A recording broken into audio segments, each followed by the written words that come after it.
These are dials. And is this hair? Or No, is that cracks? Those are cracks, and those are called hairlines. Those are cracks that are in the dial. Are you sure? That looks like hair. Yep, that's why they call them hairlines.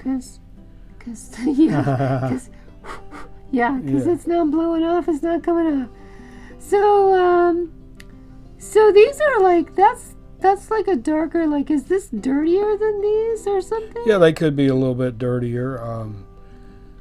Then what has happened is the porcelain that's on the dial has got cracks in it. Oh, and the porcelain. Dirt, it's got a porcelain dial, and it's in the enamel.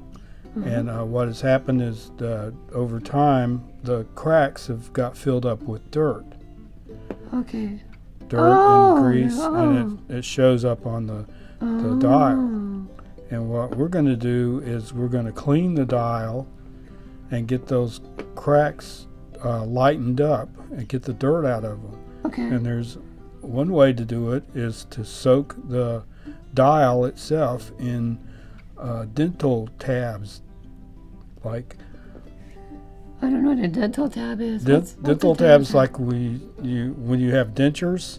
Yeah. And you take your dentures out overnight and you soak them in little tablets with water. Oh. Like.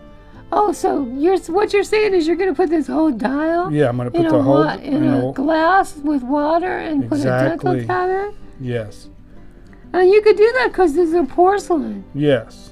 Porcelain covered. Now I feel this one feels like porcelain at the top. Mm-hmm. This one doesn't feel like porcelain. Yeah. These two feel like porcelain. Mm-hmm. This one does not. It feels, enamel-y, but it doesn't feel like porcelain. Yeah. But it'll do the same thing. It'll do the same thing. It'll take take all that dirt out of the cracks, and it'll hide the cracks where you won't be as noticeable. It won't fix the crack, but it'll get the dirt out of the crack, and you'll really have to look close to see the crack, and it makes the dial more presentable. Is there any way to fix the crack? Well, if not really, but it's like some of the chips that are in there's some porcelain paint that you can like fill in these little chips and try to hide that and make that. But the cracks, you can fix the chips, but the cracks are not fixable. No, they're too. You can just clean them so they're not noticeable. Exactly, you get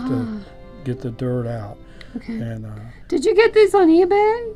These are just parts from watches that I've taken the dials off of. They were what I call part watches that I had bought to take parts off of, and they're just spare dials that I have. Because you keep parts. I never get rid of them. Exactly. You never know. And so which kind of dial is this?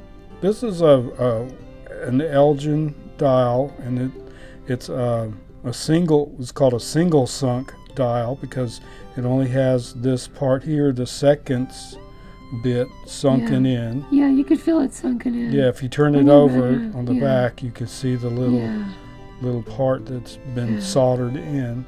Yeah. And this is a double sunk dial. Oh. You can see. Because these two, you could feel it too. You can really feel that.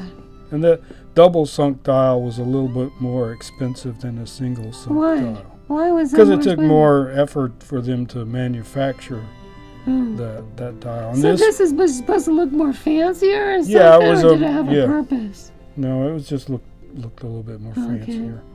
And, is that a single sunk dial? Yeah, because I only and some of them even didn't even have this sunk. It just had that part painted on too. Oh, okay. These are all pretty. This is much easier to read for me because the numbers are so large. Yeah, this was actually a railroad dial for the railroad that was required to have larger numbers, and I think these were called blind man dials. Even a blind man, or some people even call them boxcar number dials, so they look like the boxcar numbers that were on the train cars. Yeah. Oh, yeah. Okay, well, So what you're going to do then is just show us how you are going to clean. Yes, I'm going to get some dental tabs and soak them overnight, and hopefully it'll get the dirt out of the cracks. Okay, sounds great. Let's do it. Okay.